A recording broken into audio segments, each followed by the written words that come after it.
faly miarabantsika rehetra indray antratr'izao fotoana manokana izay ifanomezantsika izao. Alohan'ny hanamboarantsika ny fiarahana ary dia andao hiaraka hivavaka isika.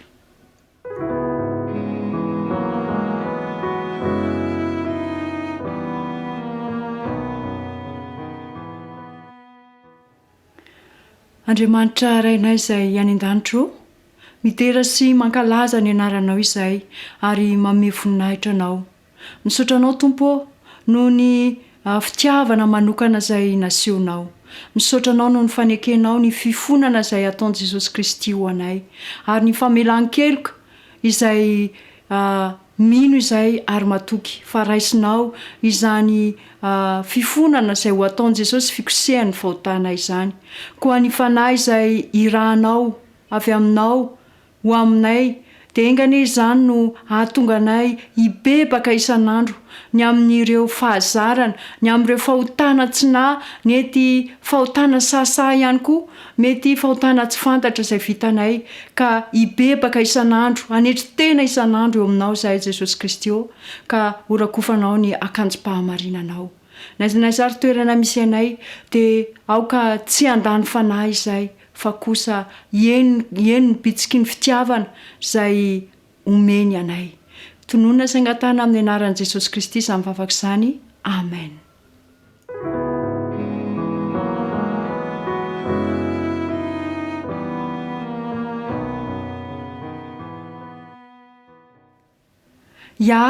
Hitantsika omaly fa Kristy mpisorona ao amin'ny fitoerana masina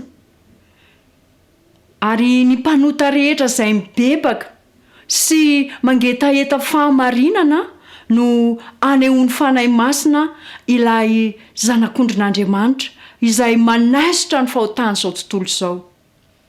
Rehefa nandresy lahatra ny amin'ny fahotana io fanahy masina io ka mampiseho ny tarigetra ny fahamarinana ho hitan'ny saina dia misaraka ny fitiavana hiala amin'ny zavatra ity tany ity isika amin'izay fotoana izay ka mameno ny fanahy amin'ny faniriana fahamasinana. Izay no mahatonga ny ao amin'ny Jaona 5:17 miteny amintsika hoe izy no hitaritalana anareo ho amin'ny marina rehetra.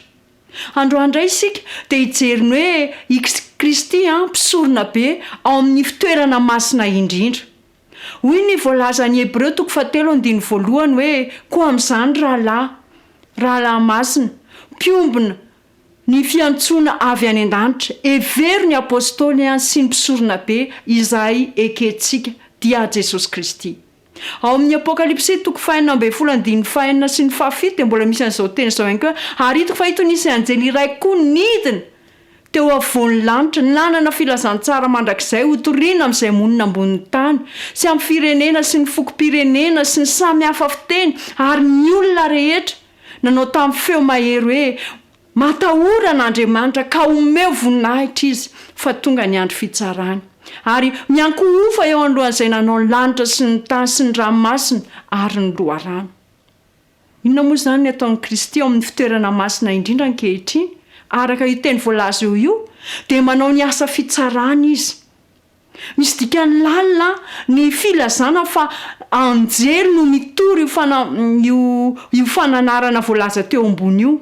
Ny fahadiovana, ny voninahitra sy ny herin'ilay mitondra ny afatry ny lanitra izany no tiany fahendren'Andriamanitra hoenti maneho ny toetra ambony eo amin'ny asa ny tanterahan'ny afatra sy ny hery amam-boninahitra miaraka amin'izany. Nanidina teo afovoan'ny lanitra ilay anjely ary tamin'ny feo mahery no nilazany ny afatra fananarana ary nitoriany amin'izay rehetra monina ambonin'ny tany izany ho amin'ny firenena rehetra sy ny fokom-pirenena sy ny samy hafa fiteny ary ny olona rehetra. Fomba entina mampibaribary zany ny hafainganana sy ny fivelarany manerana ny tany manontolo. Voalaza fa anisan'ny filazantsara mandrakizay izany ary manambara ny fiatomboan'ny fitsarana izay ataon'i Jesosy Kristy. Inona moa izany ny olana raha mandalo amin'ny fitsarana ny anarako sy ny anaranao? Hoy ny voalazan'i Isaia toko fa 4:15 hoe fa samy efa tahaka ny olo maloto izahay rehetra ary tahaka ny lamba misondrany fahamarinanay rehetra.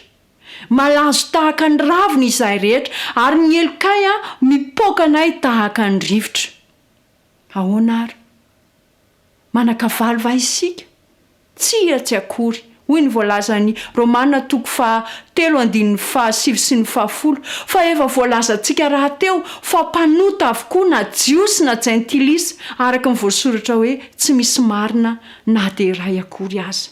Tsy misy olona ho tafavoaka samy rery eo amin'ny fitsarany landra satria samy efa nanota avokoa isika rehetra.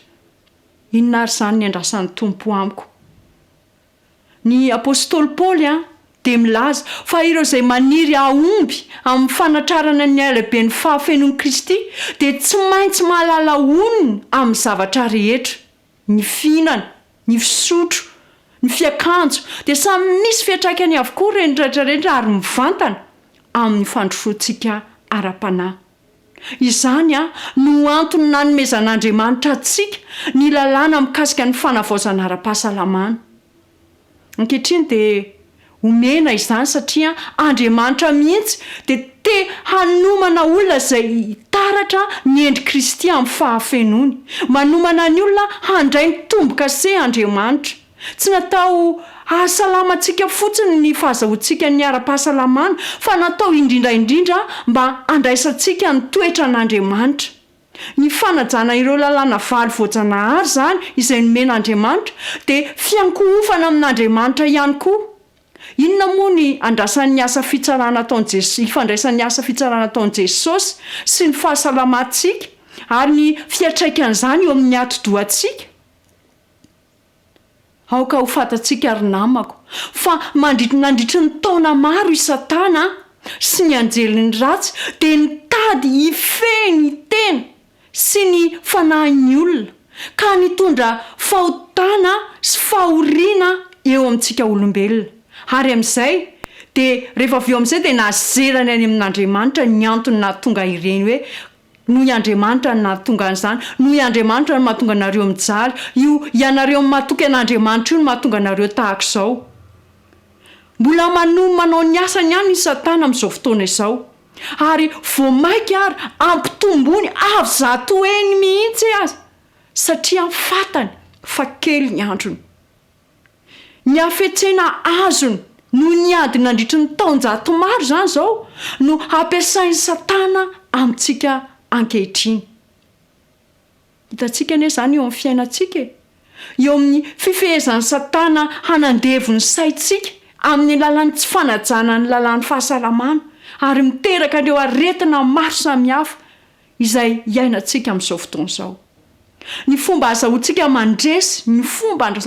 mandresy ilay ratsy izany dia ny fomba nentin'i Jesosy Kristy nandresy ilay ratsy ihany koa dia tsy ninona fa ny herin'ny tenin'Andriamanitra. Tsy mifeny saintsika Andriamanitra raha tsy manaiky isika. Nefa raha iritsika ny ahalala sy hanao ny sitrapon'Andriamanitra dia ho atsika ny teny fikasana hoe ka ho fantatrareo ny marina ary marina hanafaka anareo tsy ho andevo. Ao amin'ny Jaona 5:13 ahitantsika izany. Ary raha misy hanao ny sitrapo kosa izy Jesosy dia alala amin'ny fampianarana izy. Anio ary dia maniry ny hanafaka anao ihany koa ny Tompo.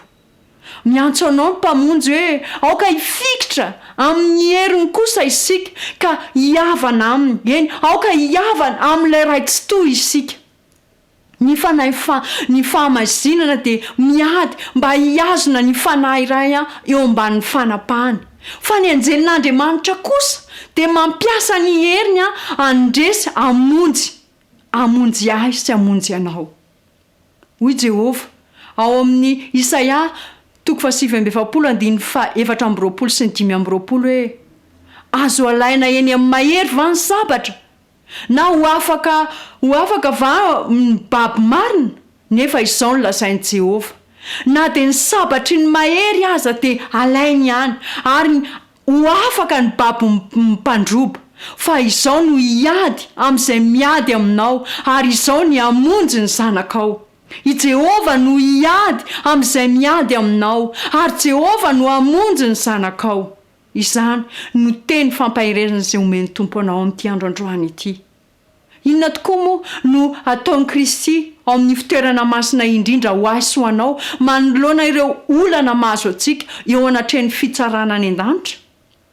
Efa hitantsika tamin'ny andro teo aloha tao amin'ilay Hebreo 7:22 manao tahak'izao hoe amin'ny anaran'i Jesosy, ary saika diovina amin'ny raha avokoa ny zavatra rehetra araka ny lalàna. Fa raha tsy misy raha latsaka dia tsy misy famelan-keloka.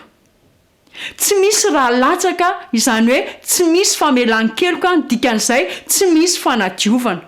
Noho izany ny raha latsaka zany dia midika hoe misy famelan-keloka ary misy ny fanadiovana.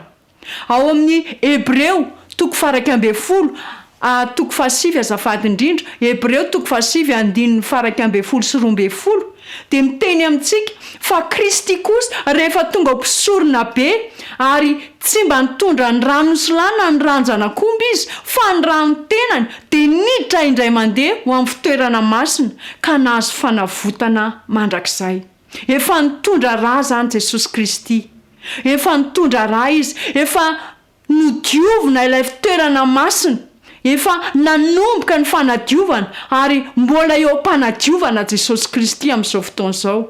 Efa niditra indray nandeha ho any amin'ny fitoerana masina izy ka nahazo fanavotana mandrakizay, satria efa neken'ilay ray be fitiavana ny famonjena sy ny famonjenanao tamin'ny alalan'ny rano Jesosy Kristy. Inona ary zany no azoko ianteherana momba ny fikosehana ny fahotako tsy ho hita amin'ny bokin'ny fitadidiana intsony. Valiny dia hoe ny mpisorona be niditra sy nitondra ny rany ka nahazo fanavotana hoy ny voalazan'ny Baiboly.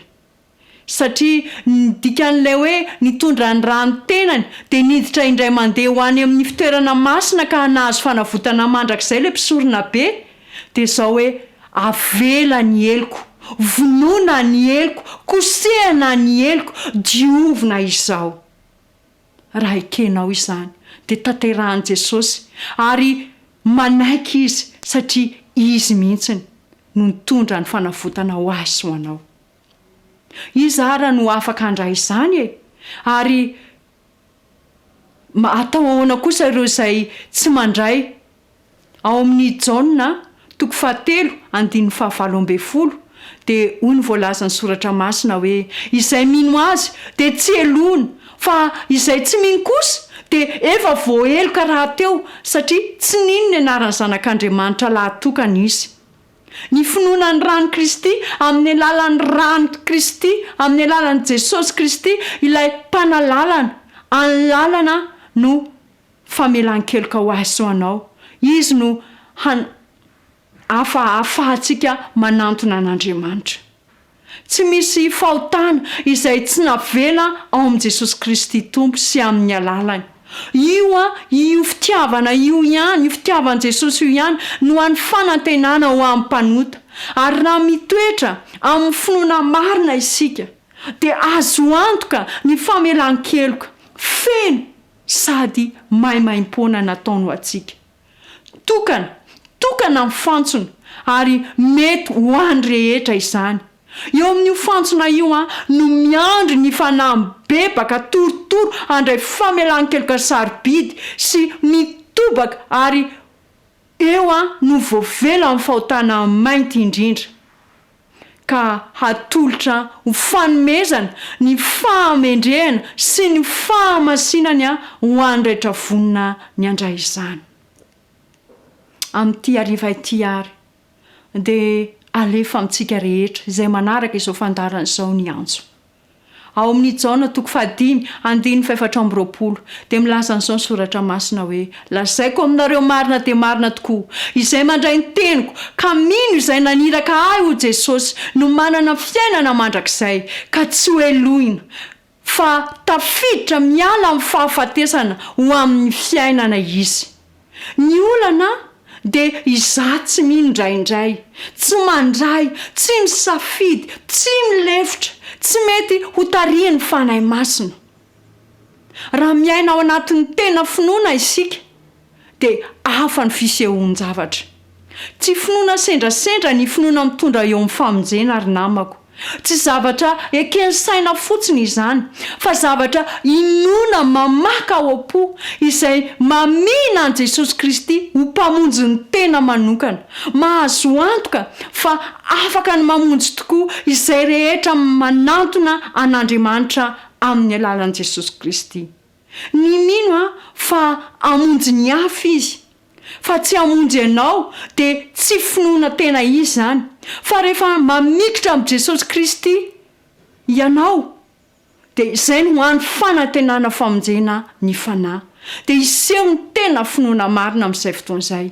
Io finoana io dia mitarika ny manana azy hametraka ny fitiavany rehetra eo amin'ny fanahy, eo amin'ny Kristy. Fezin'ny fanahy masina ny fifankazahoana ary volavolainy hanapitoviana amin'Andriamanitra ny toetra mampanahiny. Tsy finoana maty ny finoana, fa finoana izay miasa amin'ny fitiavana, izay mitarika azy hibanjina ny toetra kanton'i Kristy, ka anjary ho tafaray amin'ny toetra amam-panan'Andriamanitra amin'izay fotoana izay. Ao amin'ny Deutéronomie 7:9 dia milaza an'izao teny izao ny soratra masina hoe: dia nofirainy Jehovah Andriamanitra ao ny fonao sy ny fony taranakao, hitiavanao an' Jehovah Andriamanitra ao amin'ny fonao rehetra sy ny fanahinao rehetra, mba ho velona ianao. Izy mihitsiny, izy Andriamanitra nahary ny tany sy ny lanitra mihitsiny, izy ilay Andriamanitra nanolotra ny zanany lahatokany mihitsiny no mandrakotra anao amin'ilay akanjom-pahamarinana. Ny asan'Andriamanitra zany dia Andriamanitra no mifora ny fo. Zany hoe ny asa manontolo dia asan'i Jehovah avokoa hatramin'ny voalohany ka hatramin'ny farany. Afaka milaza ny mijaly eo am-bavahoana hoe mpanota veriny nefa tonga Jesosy Kristy hitady sy hamonjy ny very toy ahy sy anao. Hoy izy hoe tsy tonga iantsony marina ho Jesosy fa ny mpanota ho amin'ny fibebahana. Mpanota ary maty teo ambonin'ny hazo fijalian'ny Kalvaria Jesosy Kristy hamonjy ahy sy hamonjy anao. Tsy ilaiko zany ny mijanona fotoana mihoatra izay iainako ao anatin'izany fahotana izany ka lasa tsy ho voavonjy aho, satria maty Jesosy Kristy ary nitsangana ho fanamarinana ahy ary amonjy ahy izy izao. Mila ekeko zany famelan-keloka izay ataony zany, ary efa nampananteny izy dia ampahery ahy. Azakivy namako, miverena raha tsapanao fa niala tamin'ilay fitiavan'i Jesosy Kristy dia miverena. Ry namako, raha mahatsiaro kivo ny fanahy ao anatinao ao dia mahereza na toinona halehibean'ny ratsy vitanao. Andriamanitra no efa nanao ny dingana voalohany araka ny voalaza teo ambony teo. Raha mbola mikony taminy ianao dia efa nandeha nitady ianao ane izy. Ny fofeny fitiava amin'ilay mpiandry-ondry no nandaozany 7:7 ka nandehana ny tany enefitra nitady ilay very. Ny fanahy voatorotoro sy maratra ary saiky maty dia hodidin'ny sandro-pitiavan'i Jesosy Kristy ary entiny ampifaliana ho any amin'ny vala misy fiarovana. Nampianarina ny Jiosy taloha fa alohan'ny antefan'ny fitiavan'Andriamanitra mpanota dia tsy maintsy mibebaka izy aloha. Teo mason'ny Jiosy tamin'izany fotoana izany ny fibebahana dia asa izay azahoan'ny olona fankasitrahan'ny lanitra. Ary io fiheverana io no mitarika ny fariseho hiteny mafy no ny fahagagana sy ny fahagagana nataon'i Jesosy, ary tezitra ireo ny teny tamin'i Jesosy hoe le ty tena mandray ny mpanota. araka ny hevitra ireo fariseo ireo zany a dia tsy misy tokony havelo anantona an' Jesosy afa-tsy izay mibebaka ihany. Nefa amin'ny fanoharana momba ilay ondry very dia nampianatra Kristy fa ny famonjena dia tsy avy amin'ny fitadiavantsika an'Andriamanitra fa avy amin'ny fitadiavan'Andriamanitra atsika. Averiko indray mpainday ilay teny noteneniko. Ny famonjena dia tsy avy amin'ny fitadiavantsika an'Andriamanitra fa Andriamanitra mihitsy no mitady antsika satria efa tiantsika taloha izy. Tsy misy izay mitady an'Andriamanitra samina ny avokoa izy rehetra izany ny teny izay anasako anareo jerenareo amin'ny Romanina 7:20. Tsy mibebaka isika izany mba azahoan'Andriamanitra mity atsika fa nasehon'Andriamanitra tsy toy ny fitiavana mba azahoantsika mibebaka. Rehefa tafaverina tao tokantrano ilay ondry nany tamin'ny farany dia niseho tamin'ny alalan'ny hira-piravoravona mahafinaritra ny fahafapon'ilay mpiandry ondry. Dia nantsony avokoa ny sakaizana sy ny mpifanolobodirindrina taminy ka nilazany hoe avy ara-mifaly amiko fa efa hitako ilay ondry very. Toy izany ihany koa rehefa misy mania hitan'ilay mpiandry ondry lehibe dia Jesosy Kristy dia miray ny lanitra sy ny tany eo amin'ny fisaorana sy ny hafaliana.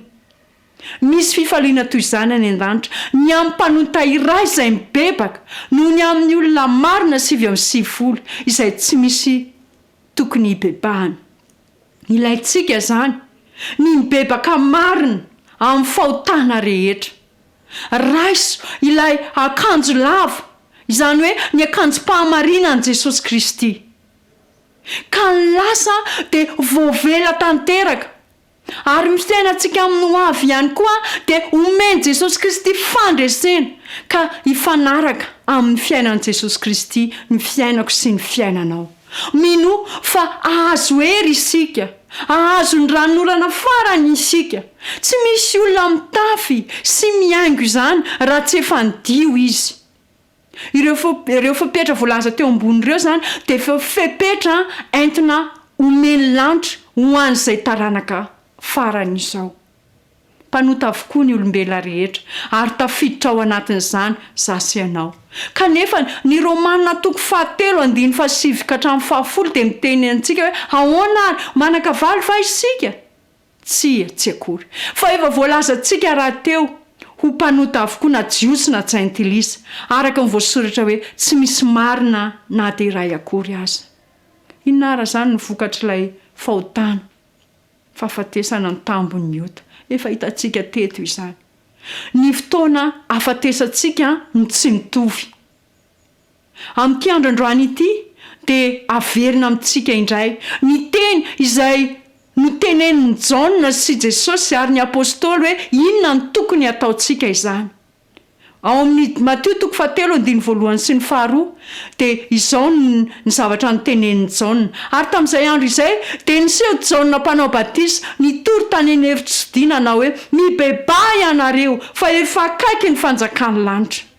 Dia namafisiny Jesosy ny teny mivantana mihitsy Jesosy ao amin'ny Matteo 4:17 ary amin'izany andro izany hoy Jesosy dia nanomboka nitory-teny Jesosy ka nanao hoe mibebà ianareo fa efa akaiky ny fanjakan'ny lanitra.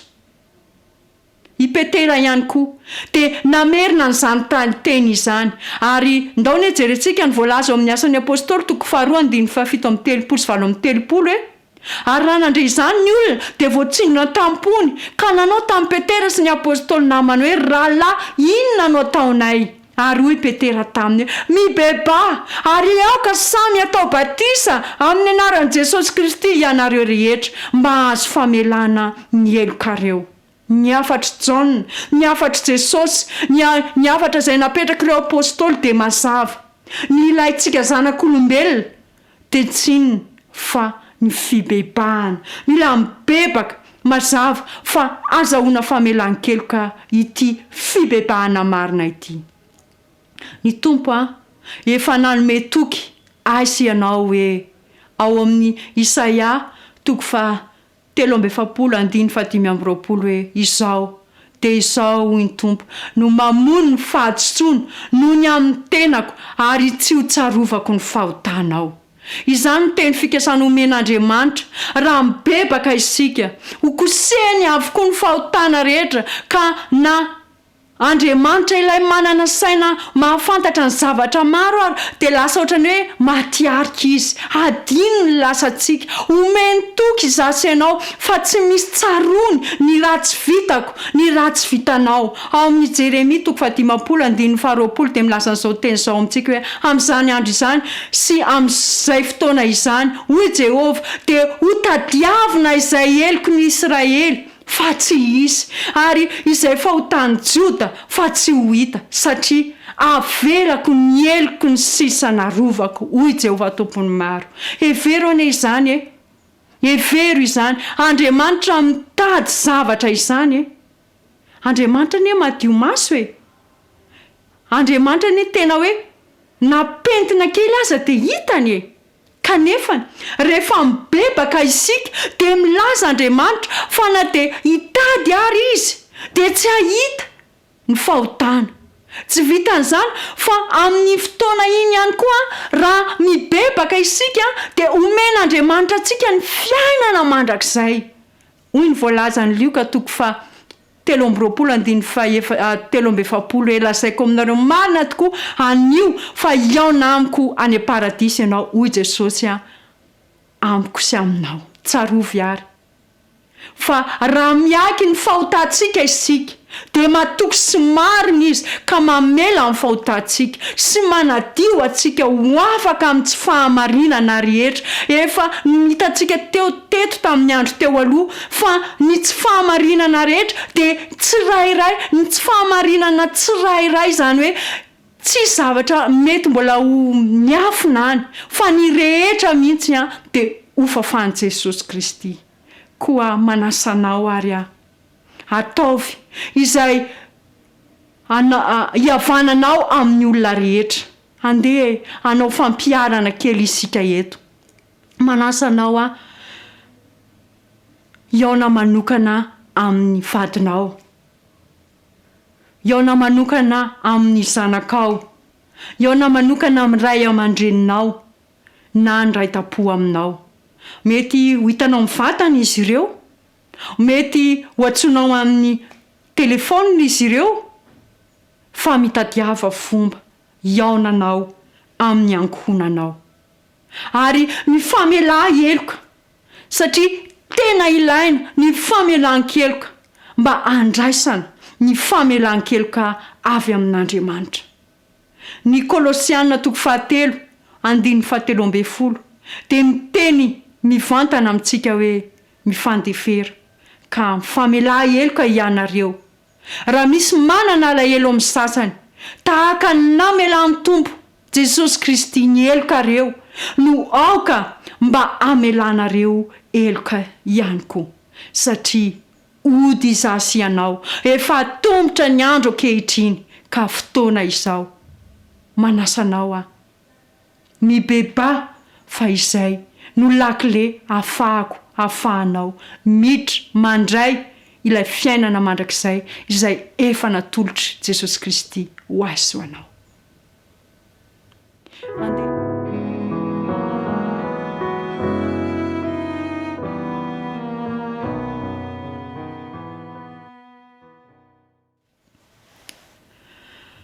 Ray masina tsara fo indrindra any an-danitra amin'izao ora sy fotoana izao dia mifona tanteraka aminao, mibebaka aminao ray malalo ny amin'ny ratsy rehetra vita. Jesosy zoky rakofy amin'ny akanjom-pahamarinanao ilay rasoa izay nalatsaka teo Kalvaria dia engany izany hikosoka ny fahotana rehetra ary jereo ny fonay, dinio ny fonay Jesosy ka omeo fo vaovao izahay. Aoka andeha amin'ny alalan'ny fitiavana izay nitiavanao Jesosy ka ny fomba hijerenay ny fiarahamonina misy anay, hijerenay ny fianakavianay, ny vady, ny zanakay dia amin'ny alalan'ny masom-pitiavanao ka ho taratra eo amin'ny fiainanay. fa mitoetra ao anatinay ianao satria vita fihavanana aminao izahay. Omeo fovavao izahay Jesosy eo mba hahafahana ihany koa handeha hizara ny fitiavana izay nasehonao ka hitondra ny hafa eo am-potry ny azo fijalianao ihany koa. Tonoina saingatana amin'ny anaranao Jesosy Kristy eo izany vavaka izany. Amen.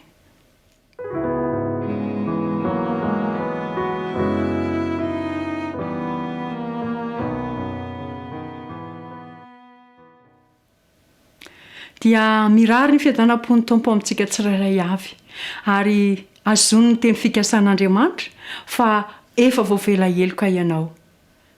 Fiadanam-pony Tompo eo amintsika rehetra. Mandra-piaona tompoko.